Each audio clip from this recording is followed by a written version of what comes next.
I don't necessarily – I like Minnesota this weekend. I think they've proven they're a very good team, and they're a very good team in close games. And Kirk Cousins, nobody likes him, but he keeps winning a bunch of games. What do you expect from Green Bay? If Christian Watson doesn't play, Greg, boy, there's not a lot of – There we go. To you, that's the key? There we go. That's the key. That's the key. If Christian Watson plays, I actually think that the Green Bay Packers will win this game because of what he's provided and what they're doing right now and the implications that this game provides for them and the chances that it gives them. I don't think that they win out, but I think that this is a game that they can win just because of the way the Vikings have been playing, winning close games, going to Lambeau with a team that is a defense that's playing a little bit better. Yeah. Offensively, you're starting to find guys who can be impact players, none more important than Christian Watson. But if he's not available, I just don't see how the Green Bay Packers can pull this one out. Yeah. Well, when you look at like Justin Jefferson and Kirk Cousins, Kirk, you live in Minneapolis. He gets so much heat. But Greg Cosell was on earlier saying, when the book's closed on Kirk Cousins, you're going to look at a really good quarterback in this league. How do the people in Minnesota, the Minneapolis Star-Tribune, the talk radio, because the national narrative is on Kirk Cousins, limited, don't trust him. But in Minnesota, how do they treat him? How is he viewed?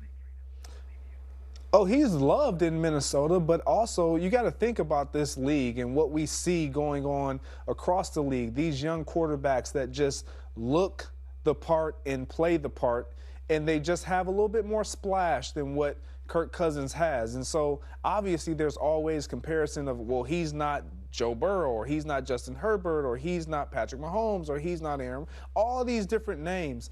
But what he is consistent. Like, he's just consistently getting it done week in and week out. I said this at the beginning of the season that he was my dark horse MVP, not knowing that Justin Jefferson was going to be, like, legitimately the MVP of this team, which then kind of in turn naturally allows Kirk Cousins to kind of be or share a piece of that MVP accolade. So they just find a way to make it work. And the way they find a way to make it work with Kirk is to make sure that he's getting the ball to 1-8. Yeah. Justin Jefferson, just drop back and throw it to that guy, and he'll make you right. Whenever you need him to make you right, he'll make it right. I had Nick Wright on. You're going to be on with Nick today on First Things First after our show. And I said, this concussion discussion is more nuanced than people think. You can, like a prime example for Tua. Okay, so Tua's struggled in big games, and now he's not available. And they've already tried to move off him twice. So I'm thinking Tua's thinking to himself, I want to get out there. This is my career. This organization's already tried to move off me. And they're going to keep him out this week. He's been ruled out. That's appropriate. But sometimes we forget how hard a player fights to get on the field. You guys get one or two cracks at this, and if an organization passes on you at quarterback, you're not getting another shot. And where are you with Tua and playing? I don't want him to play this week. Could I make an argument even if they go to the playoffs, Greg? You just don't let him play the rest of the year. As a former pro athlete, where are you on this? I think he shouldn't play. I don't believe he should play at all the rest of the year, even if they make the playoffs, which I do believe that they will make the playoffs. I just don't think he understands in this moment. He's young. He hasn't proven enough, per se. And you just mentioned it. He hasn't been able to win in the big moments. There's no bigger moment than right now. Getting your team in, you've dropped 4 or 5 consecutive games. You win and you can get yourself in. This is where quarterbacks make their money.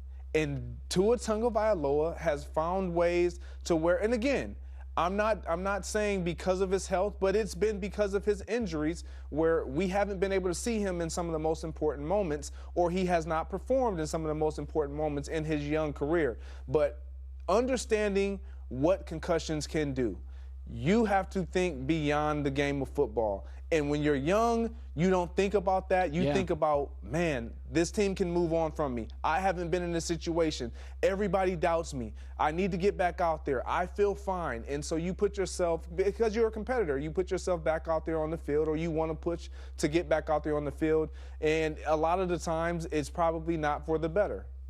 So you had a stable career, like Green Bay and Minnesota are stable franchises. You briefly played in Miami, which was a little bit of a circus. And so I've always right, that disappear into the wish there wasn't YouTube and nobody would know about it. But I defend players and quarterbacks who have to overcome stuff. And I've always defended Derek Carr because this is his 6th coach. It's been a circus. The division's tough. He goes up against Mahomes twice a year, now Herbert. And you did have 1 year in Miami. And I guess maybe I always compare it to like dysfunctional families. When you're in an organization, when you went to Miami, did it affect you for the first time in your career being around chaos, even at practice? Yeah, Colin, I'm sitting here at this desk. I retired. Like, I mean, when we listen to LeBron James talk about as long as I can keep my mind engaged and I physically, I'm going to put myself through whatever I need to. If my mind stays engaged and intact. When you're losing, when you're in a situation where it's chaotic and there's no successful ending in sight, like you don't see the vision, the plan, the strategy of how we're going to execute getting ourselves better or improving this roster, like you start to question, should I keep doing this? Should I keep putting myself through this? That's what players go through. Like Derek Carr, like he's been dealt a tough hand. But one thing about the National Football League, they have never cared about the hand that you are dealt. Yeah. They only care about what you can provide, regardless of the hand you're dealt. Like that's why I go to bat for players who hold out, who are trying to get their money, who are thinking of themselves, because there has not been one time that I can think of, or you could probably think of, where an organization thinks of the player over the organization and how they can improve or how they can hold on to a player just because he's been a great guy. Yeah. It doesn't happen. It just doesn't happen. Yeah. All right, finally, I like Jerry Jeudy coming out and defending Russell Wilson. Now, I do think bad O-line, running backs got hurt, coach is overwhelmed is a big chunk of it. How much do you put on Russell's washed? Do you believe that? This year, he's definitely been washed. He's definitely been washed this year. I think, and I know there's been talk about Sean Payton. That's who, for me, when I look at Russell Wilson, if there is a coach that he would listen to, that he would lean into, that would have his ear from jump, a mastermind offensively. He's dealt with the shorter quarterbacks than Drew Brees. We saw what he was able to do and accomplish with Drew Brees.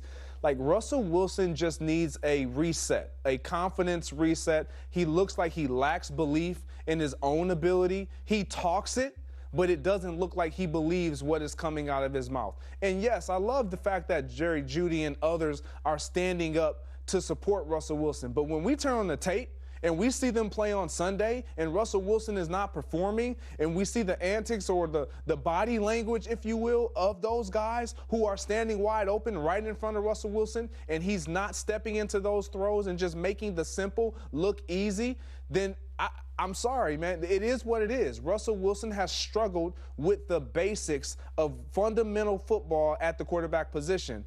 It's looked different. It is different, and I think Sean Payton or some coach that has a history of winning with quarterbacks can change that and help him and fix what we've seen this year and make him be the Russell Wilson, or turn him hopefully into the Russell Wilson that we've seen over the last few years in Seattle. All right, Greg Jennings on After Us. First things first, absolute pleasure. I like the Vikings to keep it close and beat Green Bay, but if Christian Watson plays, it's anybody's guess. It's good seeing you again. Thanks for everything, and you have a beautiful family. Health and happiness to all of them. Thanks, man. Absolutely. Happy New Year to you guys. All right, one of the really good guys, Greg Jennings. J-Max with the news. No. Heard on the news. This is the Herd Line News. So I'm hyping Jet Seattle as the game of the Sunday slate, but the game of the weekend, obviously, is Bills Bengals on Monday Night Football. Well, whenever you get two of the three best quarterbacks in the league together, That's pretty special. Yeah. So a lot on the line here for the Bills. Home field advantage. We know